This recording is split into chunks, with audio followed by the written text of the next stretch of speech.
Dear जय हिंद। Welcome to my family. दोस्त आज की इस वीडियो में हम पढ़ेंगे कक्षा 10th इतिहास की दुनिया भाग 2। इसमें दोस्त आपको बता दें कि फर्स्ट चैप्टर को यूरोप में राष्ट्रवाद को कवर करने वाले हैं। और सबसे बड़ी बात यह है दोस्त, इसमें जितने भी ऑब्जेक्टिव सब्जेक्टिव क्वेश्चन बनते हैं उन सभी क्वेश्चन आंसर को हम एक ही वीडियो में कवर करने का प्रयास करेंगे। दोस्त आपसे बस एक ही रिक्वेस्ट करेंगे, यदि यह वीडियो आपको थोड़ा भी हेल्पफुल लगे तो आप इस वीडियो को एक लाइक जरूर करेंगे और अपने दोस्तों के पास भी इस वीडियो को शेयर करेंगे। सो चलिए अब आपको दिखा दिए हैं प्रूफ।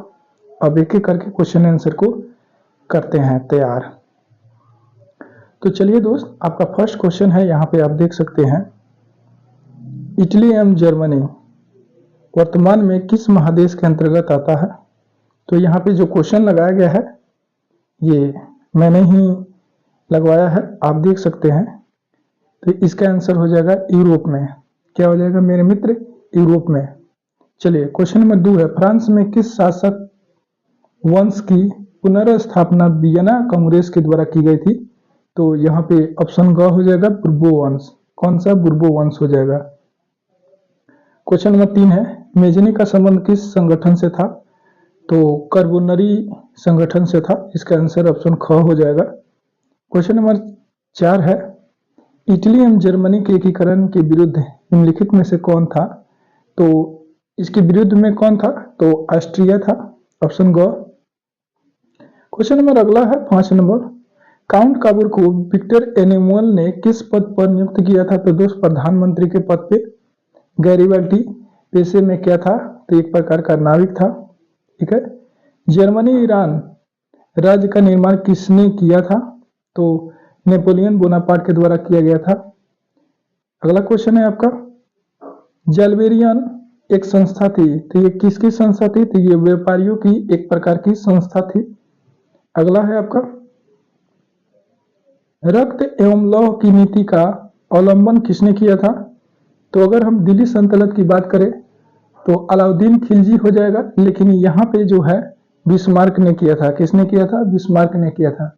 रक्त और लौह की नीति होता क्या है कि ऐसा राजा जो म्यान के बाहर अपने तलवार को रखता है और अगर उसकी कोई भी बातों का अवहेलना किया उसका सर धड़ से अलग कर देता है, मतलब एक बार में उसको खत्म, तो उसे कहते हैं रक्त और लौह की नीति। यानी कि कोई भी व्यक्ति राजा की बातों को नकार नहीं सकता, उसे मानना पड़ता है।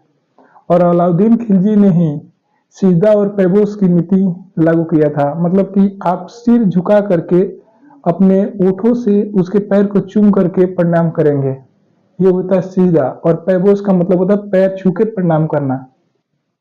सिजदा मतलब सिर झुकाना और पैर छू के प्रणाम करना पैबोस होता है। ठीक है। और लौ और रक्त की नीति मतलब तलवार को म्यान से बाहर रखना और किसी भी व्यक्ति को अब उसका मतलब सर कलम कर देना, ये लौह और रक्त की नीति कहलाता है। ठीक है। और अलाउद्दीन खिलजी ने ही क्या किया था, मूल नियंत्रण प्रणाली लाया था, जिसमें अगर कोई भी व्यक्ति अगर सामान को कम तोलता है, जितना कम तोला जाएगा उतना उसके शरीर से मांस काट करके उसे पूरा किया जाएगा। तो इसलिए उसके शासनकाल में ये नियम बहुत ही टाइट था, कोई भी ऐसा कदम नहीं उठाता था जिसके वजह से उसे मांस कटवाना पड़े। तो है ना ये अजीब कहानी। तो भारतीय इतिहास की ये अमर कथा हो चुकी है। तो दोस्त अगला क्वेश्चन है आपका 10 नंबर, फ्रैंकफर्ट की संधि कब हुई थी। तो 1871 ईस्वी में हुई थी। कब हुई थी? 1871 ईस्वी में। यूरोप वासियों के लिए किस देश का साहित्य एवं ज्ञान विज्ञान प्रेरणा स्रोत रहा। तो ये यूनान हो जाएगा। यूरोप वासियों के लिए यूनान का ज्ञान विज्ञान प्रेरणा के स्रोत रहा है। अगला क्वेश्चन है आपका 12 नंबर, 1829 ईस्वी की एड्रियानोपुल की संधि किस देश के साथ हुई है। तो ये तुर्की के साथ हुई है। किसके साथ हुई है मेरे प्यारे मित्र? तुर्की के साथ हुई है। दोस्त आपको ये बताना चाहते हैं कि यदि इससे पहले की वीडियो आप नहीं देखे हैं, मैंने कई सारे टॉपिक को कवर किया हुआ है, तो उसे भी आप इसके डिस्क्रिप्शन बॉक्स में लिंक दिया गया है, उसे देख सकते हैं और अपने फेयर को कंप्लीट कर सकते हैं। और फेयर को आप एक बार देख लेते हैं तो न सिर्फ आपका कॉन्सेप्ट क्लियर होगा बल्कि आपको लिखने का भी हैबिट हो जाएगा। ठीक है। और दूसरी बात है कि मैंने जो भी कंटेंट दिया है मेरे प्यारे मित्र वो एकदम 100% सही है। मैंने पूरा कोशिश किया है कि 100% सही ही आंसर दें। और सबसे इम्पोर्टेंट बात है कि मैं जल्द से जल्द क्वेश्चन बैंक को भी कवर करूंगा प्रैक्टिस सेट के रूप में। ठीक है। सबसे पहले तो मैं टॉपिक वाइज क्लियर करूंगा क्वेश्चन बैंक, और जो प्रीवियस ईयर क्वेश्चन है उसी को, और उसके बाद में धीरे धीरे मैं प्रैक्टिस सेट के माध्यम से आपकी तैयारी को बेहतर कर सकूंगा। 4 चांद लगा देंगे। मैं पूरा कोशिश करूंगा कि 400 तक आप जरूर जाए, 400 प्लस जाए। मेरे द्वारा पढ़ाए गए बच्चे 422, 428, 29, 40, 45 ऐसे नंबर लाए। 400 की बात कर रहे हैं, ये नहीं कि 300, 400 प्लस। तो आप कितना ला सकते हैं, आप इसके बारे में जरूर बताएं। तो चलिए, आपका यहाँ है खाली स्थान मतलब डैश डैश के युद्ध में ही एक महाशक्ति के पतन पर दूसरी यूरोप महाशक्ति जर्मनी का उदय हुआ था। तो ये यहाँ पे सेडाउन हो जाएगा। ये क्या हो जाएगा, सेडाउन हो जाएगा। चलिए मेरे प्यारे मित्र, आपका अगला क्वेश्चन है, सिडोवा का युद्ध डैश डैश और डैश डैश के बीच हुआ था। यानी सिडेवा का जो युद्ध था फ्रांस और प्रसा के बीच में हुआ था। 3 नंबर क्वेश्चन है, 1848 ईस्वी की फ्रांसीसी क्रांति डैश डैश युग का भी अंत कर दिया। यानी कि पुरातन का युद्ध जो है इसे भी खत्म कर दिया। अगला है वेटिकन सिटी। ठीक है, यहाँ पे क्या है, वेटिकन सिटी की राजधानी वेटिकन सिटी। यहाँ पे देखिएगा, तो ये क्या कर रहा है, वेटिकन सिटी के राजमहल जहाँ पे किसका खाली स्थान रहते थे, जो इटली के खाली स्थान से बचा रहा। यानी कि यहाँ पे पोप हो जाएगा। वेटिकन सिटी के राजपाल राजमहल जहाँ पोप रहते थे, जो इटली के प्रभाव से बचा रहा। यानी इटली वासी वहां पे कुछ नहीं कर पाए, मतलब नहीं किए। यूनान को एक स्वतंत्र राष्ट्र घोषित करने के बाद में बवेरिया के शासक कौन थे, ओटो को कहा जाने लगा और उसे घोषित कर दिया। कौन था, ओटो। ऐसे देख लीजिएगा एक बार। हंगरी की राजधानी बुडापेस्ट है। ठीक है, हंगरी की राजधानी बुडापेस्ट है। चलिए, अब मिलान करने वाला है मेरे प्यारे मित्र, इसे ध्यान से देखेंगे। निम्नलिखित समूहों का मिलान करना है। यहाँ पे और ब दिया गया है। तो मेजनी, मेजनी क्या था मेरे प्यारे मित्र, तो ये इटली का था। मेजनी क्या था, ये इटली का था। ठीक है, यहाँ पे 1 नंबर हो जाएगा। अगला है आपका हिगेल। हिगेल क्या था, तो एक प्रकार का दार्शनिक था। क्या था, एक प्रकार का दार्शनिक था। बिस्मार्क क्या था, तो बिस्मार्क जो हो जाएगा वो जर्मनी का चांसलर था। क्या था मेरे प्यारे मित्र, जर्मनी का चांसलर था। अगला है एनुअल, विक्टर एनुअल मैक्रोन इसे बोल सकते हैं। एनुअल क्या था, तो ये एक प्रकार का राजनीतिज्ञ था। क्या था मेरे प्यारे मित्र, एक प्रकार का राजनीतिज्ञ था। तो इसका आंसर आपका क्लियर हो गया। अगला आते हैं, समूह और ब को ये भी मिलाने करना है। तो यहाँ पे आपका आंसर दिया गया है। तो वियना सम्मेलन कब हुआ था, तो वियना सम्मेलन जो था 1815 ईस्वी में हुआ था। उसके बाद में आपका अगला क्या है, यहाँ पे मेटरनी का पतन कब हुआ था, तो ये हुआ था 1848 ईस्वी में। ठीक है, और आपका अगला इटली का एकीकरण कब हुआ था मेरे प्यारे मित्र, तो इटली का एकीकरण जो था वो 1871 ईस्वी में हुआ था। और सेडोन का युद्ध कब हुआ था मेरे प्यारे मित्र, तो सेडोन का जो युद्ध है ये आपका 1870 ईस्वी में हुआ था। ठीक है, आप ऐसे आंसर कर सकते हैं। अगला आते हैं, फिर ये भी मिलान है। यहाँ पे आंसर लिखा हुआ है किबुत, सॉरी कोसुत जो है, ये कोसुत क्या था, तो ये जो है मेरे प्यारे मित्र हंगरियन राष्ट्रवादी नेता था। क्या था, हंगरियन राष्ट्रवादी नेता था। एड्रियानोपोल, एड्रियानोपोल की संधि कब हुआ था मेरे प्यारे मित्र, एड्रियानोपोल की जो संधि है ये 1829 में हुआ था। कब हुआ था, 1829 ईस्वी में। अगला है यूनान की स्वतंत्रता कब हुई थी, तो यूनान की जो स्वतंत्रता है ये आपका 1832 ईस्वी में हुआ था। पोलैंड में आंदोलन कब हुआ था, तो ये 1863 ईस्वी में हुआ था। ठीक है मेरे प्यारे मित्र, इसका आंसर ऑप्शन क हो जाएगा। ठीक है, अब देखिए ये आपका मिलान करने वाला क्लियर हो गया। अब आते हैं अगला टॉपिक पे। चलिए मेरे प्यारे मित्र, अब है अति लघु उत्तरीय प्रश्न, और यहाँ पे क्वेश्चन को 20-20 शब्दों में उत्तर लिखना है। तो चलिए इसे देख लेते हैं। सबसे पहले ये सारे क्वेश्चन आप देख सकते हैं और मैं एक एक करके सभी क्वेश्चन को टॉपिक वाइज मतलब एक एक करके पूरा किया हुआ हूं। तो आपका क्वेश्चन था राष्ट्रवाद क्या है। तो देखिए आपका चारों क्वेश्चन का आंसर एक ही पेज में है। अगर आपको इसका पीडीएफ चाहिए तो हमारे टेलीग्राम से @रामबाबू124 पे कमेंट करेंगे, वहां पे मैसेज करेंगे तो आपको मिल सकता है, मिल जाएगा। और दोस्त वीडियो अगर पसंद आ रही है तो एक लाइक जरूर करें। आपका क्वेश्चन है राष्ट्रवाद क्या है। तो राष्ट्रवाद वह भावना है जिसमें लोग अपनी भाषा, संस्कृति, इतिहास और परंपराओं को एक मानकर राष्ट्र की एकता चाहते हैं, वो राष्ट्रवाद कहलाता है। मतलब कि सब जितने भी उस देश के लोग हैं वो सभी राष्ट्रीयता की भावना को जागृत करते हैं, राष्ट्र से प्यार करते हैं, देश के लिए मर मिटने का वादा करते हैं और उसे पूरा भी करते हैं। देश की हर मतलब सरकारी हर खजाना का सुरक्षा करते हैं, सरकारी हर स्थान की रक्षा करते हैं, वो राष्ट्रवाद कहलाता है। देश प्रेमी उसे आप बोल सकते हैं, ठीक है, या राष्ट्र प्रेमी भी उसे बोला जाता है। मेजनी कौन था। तो मेजनी जो था इटली का क्रांतिकारी नेता था और यंग इटली संगठन बना करके इटली का एकीकरण का सपना दिया था। यानी कि इन्होंने क्या किया था, इटली के एकीकरण में अहम भूमिका निभाई थी। जर्मनी के एकीकरण की बाधा क्या थी। तो दोस्त जर्मनी के एकीकरण की बाधा जो थी वो जो था छोटे छोटे राज्यों में बटा हुआ था, अलग अलग उसके शासक हुआ करते थे, राजा हुआ करते थे, जिसके कारण वहां पे राजनीतिक विरोध और विदेशी हस्तक्षेप भी शामिल थी। यानी कि जब आप ही समझिए जब छोटे छोटे राज्य में बटेगा, छोटे छोटे राजा होंगे, मतलब अलग अलग अपने अपने राजा होंगे, तो दूसरा आक्रमण क्यों नहीं करेगा, कमजोर समझ के करेगा। चलिए अगला है मेटरनिख युग क्या है। तो मेटरनिख युग नेपोलियन की हार के बाद यूरोप में मेटरनिख की नीति के कारण क्रांति विरोध शासन का समय मेटरनिख युग कहलाता है। मतलब जब नेपोलियन की हार हो गया था तो उसके बाद के समय को मेटरनिख युग कहा जाता है।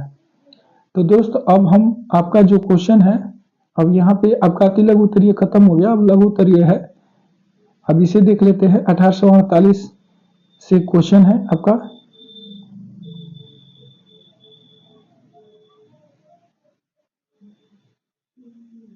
यहाँ से क्वेश्चन आपका स्टार्ट होता है। 1848 में फ्रांसीसी क्रांति के कारण क्या थे। तो देखिए मेरे मित्र, देखिए मध्यम वर्ग यानी मध्यम वर्ग का शासक पर असीम प्रभाव, समाजवाद का प्रसार, गीजो नामक कट्टरपंथी प्रतिक्रियावादी प्रधानमंत्री का विरोध, लुई फिलीपींस की नीतियों का विरोध, ये जो था 1848 ईस्वी के फ्रांसीसी क्रांति के कारण था। और फ्रांसीसी क्रांति हुआ कब था, इसका कमेंट बॉक्स में आंसर देना है।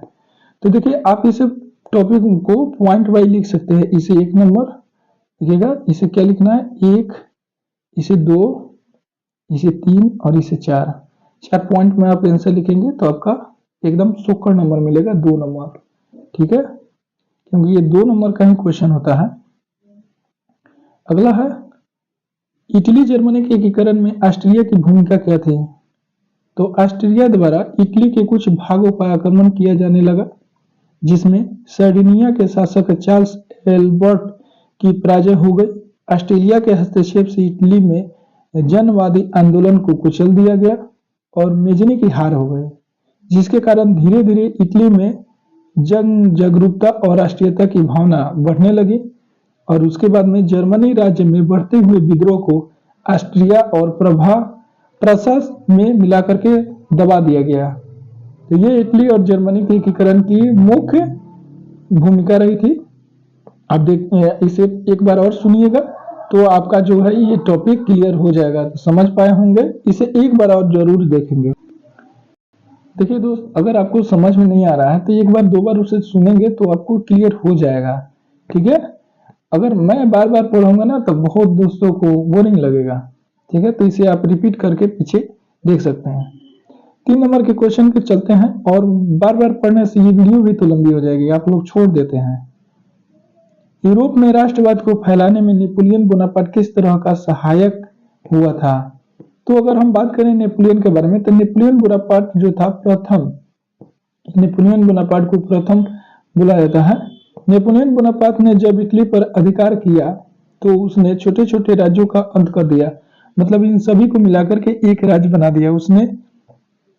इरिगाओ, सेरफर्रा, बुलोना तथा मेडोना को मिला करके एक छोटे से गणराज्य बना दिया, यानी कई छोटे छोटे राज्यों को एक करके और एक गणराज्य उसे बना दिया। उसे ट्रांसपार्निया का गणतंत्र कहा जाने लगा, जिससे वहां के लोग में राष्ट्रीयता की भावना शुरू हो गई, भावना जागृत हुई और वहां के लोग अपने राष्ट्र से प्रेम करने लगे और राष्ट्र के लिए मर मिटने का संकल्प लिए। तो इस तरह से वहां पे यूरोप में राष्ट्रवाद हुआ था। क्वेश्चन नंबर 4 है, गैरीबाल्टी के कार्यों को चर्चा करें। तो देखिए दोस्त, गैरीबाल्टी के जो कार्य है वो सराहनीय है भी है एक प्रकार से देखा जाए तो। चलिए इसे देखते हैं। गैरीबाल्टी पेशे में एक नाविक था। नाविक मतलब नाव चलाने वाला और व्यापार करने वाला था, और मेजनी के विचारों का समर्थक था। अब मेजनी के बारे में भी इसमें जानना पड़ेगा, परंतु बाद में काबूल के प्रभाव में आकर के संवैधानिक राजतंत्र का पक्षधर हो गया, मतलब ये राजतंत्रवादी हो गया, स्वार्थी बनने लगा। गैरीबाल्टी ने अपने कर्मचारियों तथा स्वयंसेवकों की सशस्त्र सेना बनाई, जिसे लाल कुर्ती के नाम से भी जाना जाता है। ये लाल कुर्ती बहुत इंपोर्टेंट है, बार बार पूछता है कि लाल कुर्ती नामक संगठन की स्थापना किसने की थी, तो गैरीबाल्टी ने की थी। ये ऑब्जेक्टिव क्वेश्चन में आता है और आना तय है। इसकी सहायता से 1860 ईस्वी में नेपल्सन के राजा को पराजित कर दिया। इसके बाद में सिसिली पर विजय पाई। इस रियासतों की अधिकांश जनता बुर्बो वंश के निरंकुश शासन से तंग आकर के गैरीबाल्टी का समर्थन करने लगे। गैरीबाल्टी जहां गणतंत्र की स्थापना की तथा विक्टर एनिमोल के प्रतिनिधि के रूप में वहां की सत्ता संभाली, बाद में उसने काबूल के परामर्श पर पोप पर कब्जा भी कर लिया। यानी परामर्श दिया था उसने काबूल ने कि तुम्हारे पास शक्ति है तो तुम और भी एरिया को जीत सकते हो, तो इसलिए उसने पोप पर भी कब्जा कर लिया था उसे हरा करके। इसके बाद उसने अपने सारे जीते हुए इलाके को विक्टर एनिमोल को सौंप दिया कि आप इस पर अपना शासन चलाइए। इसे विक्टर को संयुक्त इटली का राजा घोषित कर दिया गया, यानी कि पूरे उसने क्या किया, इटली का एक संघ बना दिया और सार्डिनिया का नाम बदल करके इटली राज कर दिया। यानी यहाँ पे ये क्वेश्चन पूछेगा कि सार्डिनिया का नाम बदल करके क्या रखा गया, तो इटली रखा गया। यानी जिसे आज इटली कहा जाता है उसे क्या कहा जाता था, पहले क्या कहते, तो उसे सार्डिनिया कहा जाता था। ठीक है, और ये भी क्वेश्चन पूछेगा कि सार्डिनिया जो है, ऑब्जेक्टिव क्वेश्चन की हम बात कर रहे हैं, सार्डिनिया किसके वजह से हुआ था, तो गैरीबाल्टी की वजह से हुआ था। तो गैरीबाल्टी ने किसे इटली को सौंपा था या सार्डिनिया को सौंपा था, तो एनेमुअल को सौंपा था, विक्टर एनेमुअल को सौंपा था। और विक्टर एनेमुअल ने क्या किया, उसे इटली नाम बदल दिया और उसे एक संयुक्त राष्ट्र बना दिया, मतलब एक कई छोटे छोटे राज्यों को मिला करके एक संयुक्त राष्ट्र बना दिया। तो ये रहा आपका गैरीबाल्टी के कार्य। ठीक है, अब आते हैं क्वेश्चन नेक्स्ट की तरफ। आपका क्वेश्चन नंबर कौन सा है, 5 नंबर। विलियम के बगैर जर्मनी का एकीकरण बिस्मार्क के लिए असंभव था, कैसे। देखिए दोस्त, यहाँ पे जो मैंने अभी आपका क्वेश्चन कराया था 4 हुआ, तो 5 नंबर क्वेश्चन आते हैं ना, तो 5 नंबर यहाँ है। तो देखिएगा यहाँ पे क्वेश्चन है, विलियम के बगैर जर्मनी का एकीकरण बिस्मार्क के लिए असंभव था, कैसे। तो जर्मनी 1830 ईस्वी में विलियम प्रथम प्रसा का शासक बना, यानी कि ये भी क्वेश्चन पूछेगा कि विलियम प्रथम प्रसा का शासक कौन बना, या 1830 में प्रसा का शासक कौन था। तो यहाँ पे आपको बताना पड़ेगा विलियम प्रथम। विलियम प्रथम को आपको यहाँ पे एक ऐसे, मतलब एक ऐसे भी लिखा जाएगा, विलियम प्रथम को ऐसे है, तो ये मत समझिएगा ये आई कहां से आ गया। वह साहसी, व्यवहार कुशल और योग सैनिक था। सिंहासन पर बैठते ही उसने सैन्य शक्ति बढ़ाने शुरू कर दी और उसने जर्मनी राष्ट्र को एकता के सूत्र में बांधने के उद्देश्य को ध्यान में रखकर महान कूटनीतिज्ञ बिस्मार्क को अपना चांसलर नियुक्त किया। अतः विलियम प्रथम के बिना जर्मनी का एकीकरण बिस्मार्क के लिए असंभव था। यानी कि ये विलियम प्रथम जो था, जर्मनी के बगैर और बिस्मार्क के करने, मतलब बिस्मार्क जर्मनी का एकीकरण बिस्मार्क के लिए संभव नहीं था। यानी कि जर्मनी का एकीकरण तभी था जब वो बिस्मार्क को अपना चांसलर नियुक्त किया, उसे अपना सहयोगी नियुक्त किया और वही सहयोगी उन्हें सलाह दिया और हर कार्यों में उसे सहायता प्रदान की। तब जाके विलियम जो है वो एकीकरण किया जर्मनी का। एकीकरण का मतलब होता है कि जो छोटे छोटे राज्यों में बटे हुए हैं उसे एकजुट करना, एक करना, वही एकीकरण कहलाता है। एकीकरण आप समझ गए। जैसे कि भारत में लगभग 562 देशी रियासतें थे, 562। इन सभी देशी रियासतों को सरदार वल्लभ भाई पटेल की मदद से उनके द्वारा क्या किया, एक राष्ट्र बनाया गया जिसे भारतवर्ष कहा जाता है, भारत कहा जाता है, इंडिया कहा जाता है। ठीक है, आपको कमेंट बॉक्स में मेरे मित्र बताना है कि भारत का प्राचीन में कितने नामों से जाना जाता था। भारत को प्राचीन नामों में कितने नामों से जाना जाता था। ठीक है, हाँ हाँ, 5 नाम 6 नाम जो भी आपको कहना है कमेंट बॉक्स में लिख दीजिएगा, पूरा टाइप कर दीजिएगा। और दोस्त ये वीडियो आपको कैसे लग रही है एक कमेंट के माध्यम से आप हमें जरूर बताएं। तो जो आपका है 5 क्वेश्चन खत्म हो गए और यहाँ पे थोड़ा सा हम देख भी लेते हैं कि आपका अति लघु उत्तरीय तो पढ़ा दिए। अब यहाँ पे जो है देखिए, यहाँ पे आपका 5 ही क्वेश्चन था। हाँ, विलियम फर्स्ट जो था लघु उत्तरीय का 5 क्वेश्चन हो गए। अब दीर्घ उत्तरीय में आते हैं, ये भी 5 क्वेश्चन है। ठीक है, तो दीर्घ उत्तरीय क्वेश्चन का आपका 1 नंबर क्वेश्चन पे ही थे। लीजिए यहाँ पे आ गए हम 1830, सॉरी कहाँ गया,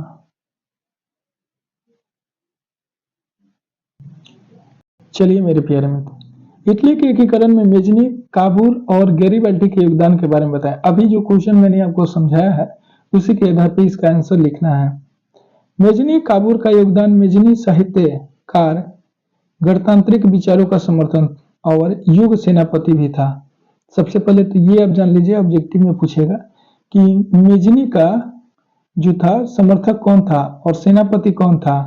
तो ये जो था इसका मेजनी जो था काबूल का योगदान, मेजनी और काउंट काबूल जो था ये एक प्रकार का साहित्यकार भी था और गणतांत्रिक भी था और एक प्रकार का ये राष्ट्रवाद का विचारों का समर्थक था। ठीक है, जो गैरीबाल्डी का मदद किया था और इटली के एकीकरण में। ठीक है, मेटरनिक युग, मेटरनिक युग के पतन के बाद में विभिन्न परिस्थिति में इटली में मेजनी का प्रादुर्भाव हुआ, मतलब शुरुआत हुआ। उसका योगदान जो है इस प्रकार हम लिख सकते हैं। आप जितना अपने शब्दों में आंसर को लिखिएगा उतना ही अच्छा स्कोर आपका होगा। और मेटरनिक युग अभी आपका एक क्वेश्चन था उसमें बता दिए हैं, थोड़ा सा पीछे जाकर के उसे सुन लीजिए। चलिए मेरे प्यारे मित्र, उसने यंग इटली नामक संस्था की गठन किया था। किसने? तो गैरीबाल्डी ने। ठीक है, अब देखिए, यंग इटली नामक संस्था की गठन किया और युवा शक्ति के विश्वास, जो युवा शक्ति था उसमें विश्वास करता था तथा कहा करता था उसने, यदि समाज में क्रांति लानी है तो विद्रोह का नेतृत्व युवाओं के हाथ में दे दो। यही पूछा जाएगा कि किस व्यक्ति ने कहा था कि यदि समाज में क्रांति लानी है तो विद्रोह का नेतृत्व युवाओं के हाथ में दे दो, या फिर इसने ही ये कहा था कि इटली, यंग इटली का जो है ये किसने कहा था? यंग इटली एकमात्र इटली और ऑस्ट्रिया के प्रभाव से मुक्त कर इसका एकीकरण करना था। ये सभी किसका कहना था? ये जो सभी बातें हैं ये गैरीबाल्डी और काउंट काबूल और मेजनी, इन लोगों का उद्देश्य था कि हमें इटली का एकीकरण करना है, लोगों को एकजुट करने के लिए हम ये सभी जरूर करेंगे। चलिए इसे रिपीट कर देते हैं। उसने यानी किसने, यहाँ पे देखिए, यहाँ पे मेजनी, यहाँ पे देखिए, यहाँ पे ये योगदान है मेटरनिक युग के पतन के बाद में विभिन्न परिस्थिति में इटली में मेजनी का प्रादुर्भाव, यानी ये मेजनी के बारे में कहा जा रहा है। तो यानी ये जो शब्द है यंग इटली किसने कहा था? तो मेजनी। इसका उद्देश्य क्या है?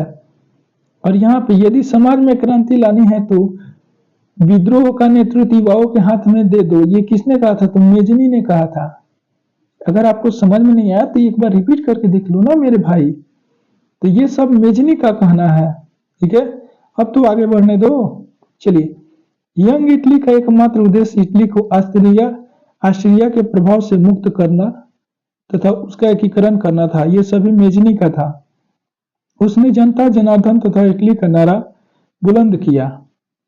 इससे युवाओं में एकता का सूत्रपात हुआ और 2 वर्षों के भीतर यंग इटली के सदस्यों की संख्या 8,000 तक पहुंच गई। उग्रवादी विचारों के कारण मेजनी को निर्वासित होकर के इंग्लैंड जाना पड़ा। वहां से अपनी रचनाओं द्वारा इटली के स्वाधीनता संग्राम को प्रेरित करता रहा। उसने छोड़ा नहीं। इटली के एकीकरण में उसने उसे पैगंबर कहा जाता है, क्योंकि शुरुआत तो इन्होंने ही किया था, मेजनी ने ही, इसलिए इन्हें इटली के एकीकरण का इन्हें पैगंबर कहा जाता है। आज भी वो पूजनीय है इटली में, ठीक है। अब गेरिबाल्डी के योगदान देख लेते हैं। इसमें गेरिबाल्डी ने क्या किया था?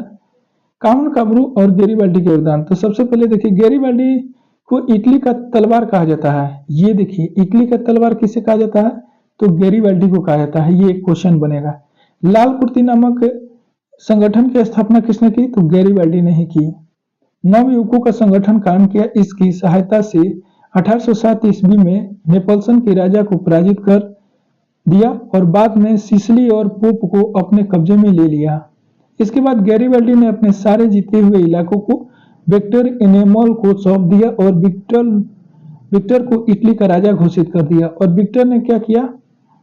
सर्डिनिया से नाम से जाने जाने वाला उस राष्ट्र का नाम इटली कर दिया। पिडमोट सर्डिनिया का नाम बदल करके ही इन्होंने क्या किया? यहाँ पे विक्टर एनेमुअल ने इसका नाम बदल करके इटली कर दिया। पिछले क्वेश्चन में भी मैंने आपको बताया है, ठीक है। अब आते हैं आपका अगला क्वेश्चन। ये 1 नंबर आपका प्रश्न खत्म हो गया, ये दीर्घ उत्तरीय का। चलिए अब 2 नंबर क्वेश्चन की तरफ हम बढ़ते हैं। जर्मनी के एकीकरण में बिस्मार्क की भूमिका का वर्णन करें। दोस्तों, अगर वीडियो आपको हेल्पफुल लग रही हो तो एक लाइक जरूर करें और अपने दोस्तों के पास भी इस वीडियो को शेयर करें। मेरा रिक्वेस्ट यही है कि यह वीडियो आपके दोस्तों को काम में आ सके। जर्मनी के एकीकरण में बिस्मार्क की क्या भूमिका है? तो 1848 ईस्वी की बात है। इस क्रांति के बाद स्पष्ट हो गया कि जर्मनी का एकीकरण क्रांतिकारियों के प्रयत्नों से नहीं होना था।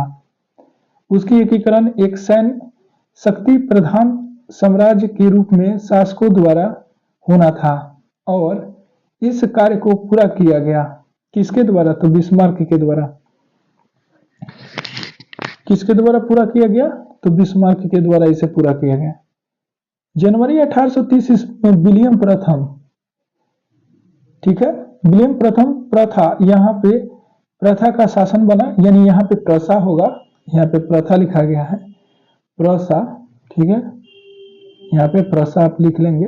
प्रसा का शासक बना और उसने बिस्मार्क को चांसलर भी नियुक्त किया। किसने? विलियम प्रथम ने।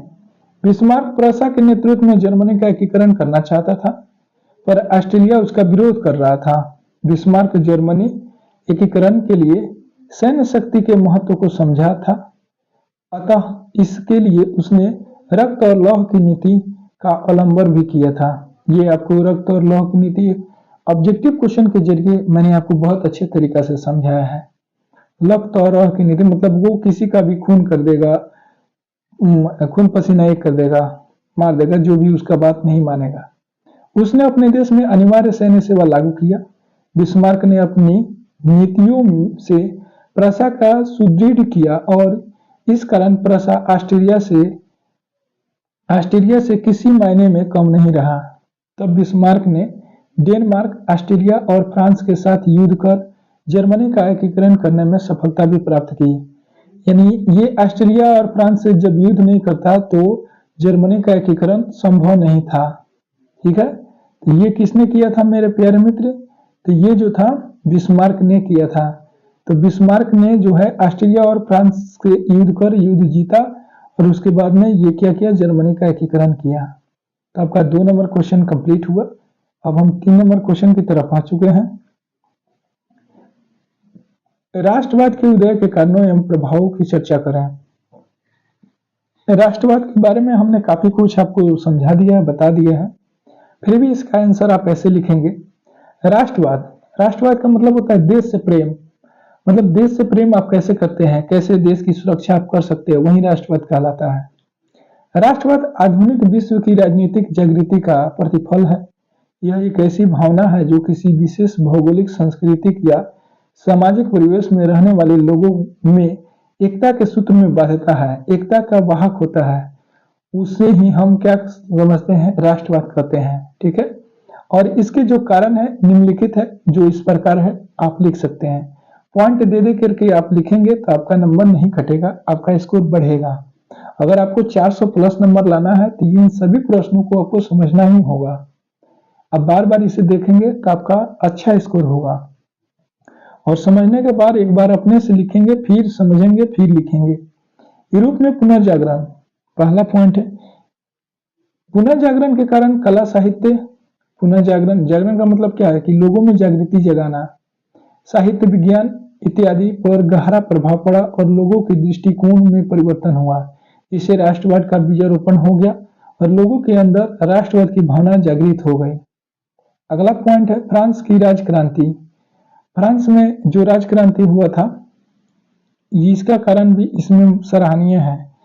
इसने राजनीति को अभिजात वर्गीय परिवेश से बाहर कर उसे अखबारों, सड़कों और सर्वसाधारण की वस्तु बना दिया था। ठीक है, यानी फ्रांस की राजक्रांति ने क्या किया कि वहां के राजनीतिक जो होते थे उनको अभिजात वर्गीय परिवेश से बाहर कर दिया, उसे अखबार, सड़कों और सर्वसाधारण की वस्तु तक ही उसे सीमित कर दिया। तीसरा, नेपोलियन का आक्रमण। जब नेपोलियन ने जर्मनी और इटली के राज्यों को भौगोलिक नाम की परिधि से बाहर कर उसको वास्तविक एवं राजनीतिक रूपरेखा प्रदान की, जिससे इटली और जर्मनी के एकीकरण का मार्ग खुल गया, यानी प्रशस्त हो गया। दूसरी तरफ नेपोलियन की राजनीति के कारण फ्रांसीसी प्रभुता और आधिपत्य के विरुद्ध यूरोप में देशभक्तिपूर्ण बिछोह भी जगी, यानी देश के प्रति लोगों की आस्था जगी और लोगों ने कहा कि हम देश से प्रेम करते हैं, देश की सुरक्षा के लिए हम मर मिटेंगे। दोस्त, ये कोई बड़ी बड़ी क्वेश्चन आंसर नहीं है, आपको एक बार सिर्फ समझना है, उसके बाद में लिखना है। अगर फिर भी नहीं लिख पा रहे हैं तो फिर एक बार उसे वीडियो को देखना है, समझना है। अगर आपको सुनने से समझ में नहीं आता है तो एक बार खुद, एक बार सुनने के बाद में आप एक बार पढ़ें, फिर आप लिखें। ये काम करेंगे तो आपका स्कोर अपने आप बढ़ेगा। अब आते हैं आगे। नेपोलियन के पतन के बाद देखिएगा, नेपोलियन के पतन के बाद यूरोप की विजय शक्तियां की राजधानी वियना, यानी यहाँ पे क्या है, राजधानी वियना में 1814-15 में एकत्र हुई, जिसके उद्देश्य यूरोप में पुनः उसी व्यवस्था को स्थापित करना था जिसे नेपोलियन ने युद्धों और विजयों ने अस्त व्यस्त किया हुआ था। यानी उसका राष्ट्रीयकरण करने के लिए इन लोगों ने सोचा और किया भी। तो दोस्त, इस प्रकार से आपका यहाँ पे क्वेश्चन नंबर 3 कंप्लीट हो गया। ठीक है, अब हम दोस्त आपके 4 नंबर क्वेश्चन की तरफ आ गए हैं। आपका 4 नंबर है, जुलाई 1830 की क्रांति का विवरण दें। तो दोस्त आपको बता दें कि 1830 में जो क्रांति था उसका प्रमुख कारण निम्नलिखित प्रकार के हैं। आप ऐसे लिखेंगे कि जुलाई 1830 के क्रांति के निम्नलिखित कारण है, जो इस प्रकार है। चार्ल्स दशम, यानी कि चार्ल्स दशम को हम ऐसे लिख सकते हैं या फिर 10th लिखेंगे, यहाँ पे 10th। ठीक है, चार्ल्स दशम एवं निरंकुश एवं प्रतिक्रियावादी शासक था। प्रतिक्रियावादी का मतलब कि जो होता है, कोई भी बात उसे बोल दिया तो तुरंत उसका प्रतिक्रिया करता था, यानी उस पर एक्शन लेता था, जिसने फ्रांस में उभर रही राष्ट्रीयता तथा जनतंत्र भावना को दबाने का कार्य किया। मतलब ये है कि मेरे प्रति कोई भी लोग आवाज नहीं उठा सकता है, उसे रोक देगा, दबा देगा। उसने अपने शासनकाल में संवैधानिक लोकतंत्र की राह में कई गतिरोध उत्पन्न कर दिए। उसके द्वारा प्रतिक्रियावादी पोलिगनेक को प्रधानमंत्री बनाया। ठीक है, पोलिगनेक ने लुई 18वें द्वारा स्थापित समान नागरिक संहिता के स्थान पर शक्तिशाली अभिजात वर्ग की स्थापना तथा उसे विशेष अधिकारों से विभूषित करने का भी प्रयास किया। उसने इस कदम को उत्तरदायित्व उसने इस कदम को उदारवादियों से चुनौती तथा क्रांति के विरुद्ध में षड्यंत्र समझा। मतलब ऐसा नहीं होना चाहिए, उसने ऐसा समझा।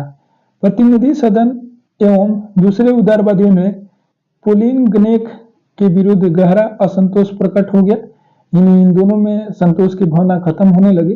फिर क्या किया, चार्ल्स दसम ने इस विरोध की प्रतिक्रिया स्वरूप 25 जुलाई 1830 ईस्वी को 4 अध्यादेशों के विरोध में पेरिस में क्रांति की लहर दौड़ गई और फ्रांस में 18 जुलाई से गृह युद्ध प्रारंभ हो गया। इसे ही जुलाई 1830 की क्रांति के नाम से जाना जाता है। इसके साथ ही चार्ल्स दसम फ्रांस की राजगद्दी को त्याग दिया और इंग्लैंड चला गया। इस प्रकार फ्रांस में बुर्बो वंश के शासन का अंत हो गया और अर्लेयेस वंश की लुई फिलिप्स को सत्ता सौंप दी गई। यानी कि उसका सत्ता यहाँ पे क्या होगा ना, समाप्त हो गई। फिलिप्स को सत्ता यहाँ पे सौंप दी गई, वो राजा बन गया अगला।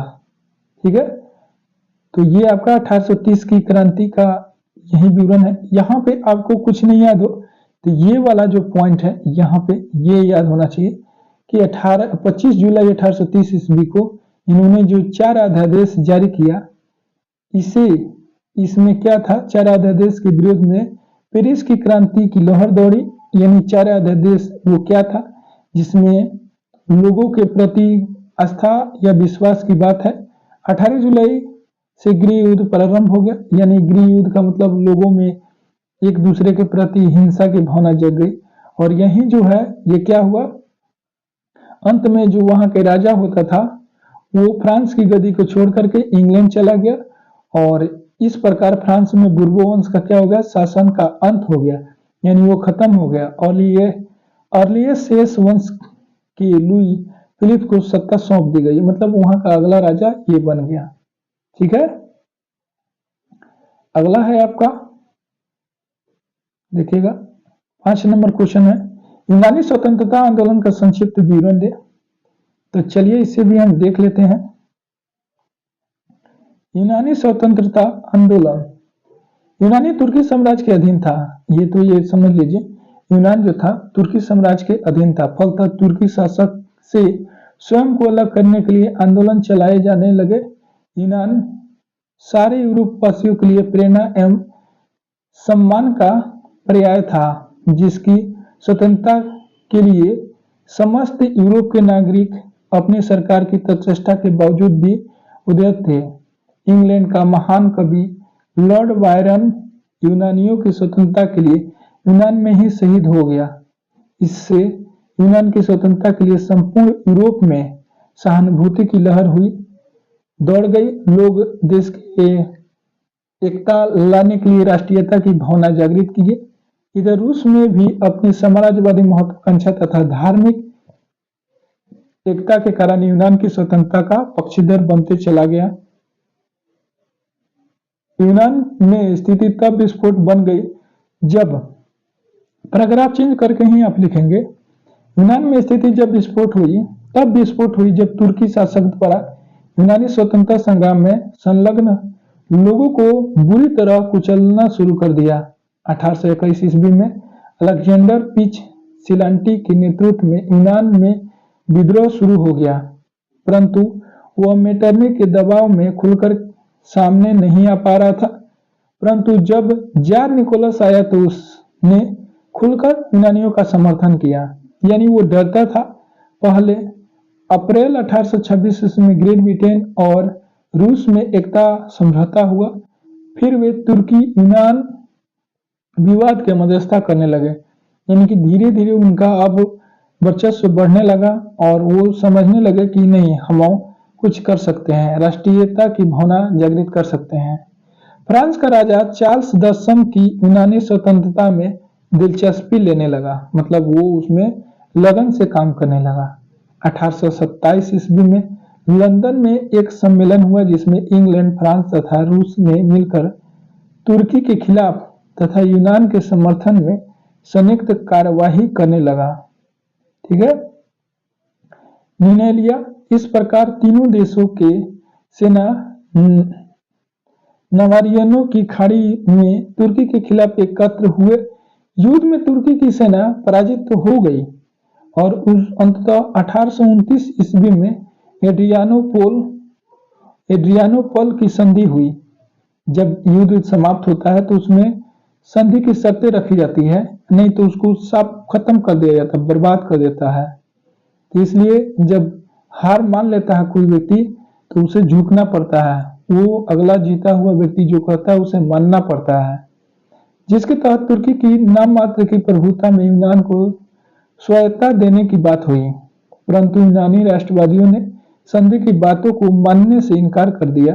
इधर इंग्लैंड तथा फ्रांस भी यूनान पर रूस के प्रभाव की अपेक्षा इसे स्वतंत्र देश मानने लगा, बेहतर मानने लगा था।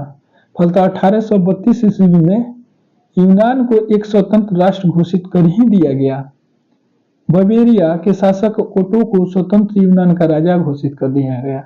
ठीक है, तो ये 5 नंबर यूनानी स्वतंत्रता थोड़ा सा लंबा है, इसे आप 1 से 2 बार देखेंगे और लिखेंगे तो आपको ये टॉपिक क्लियर होगी।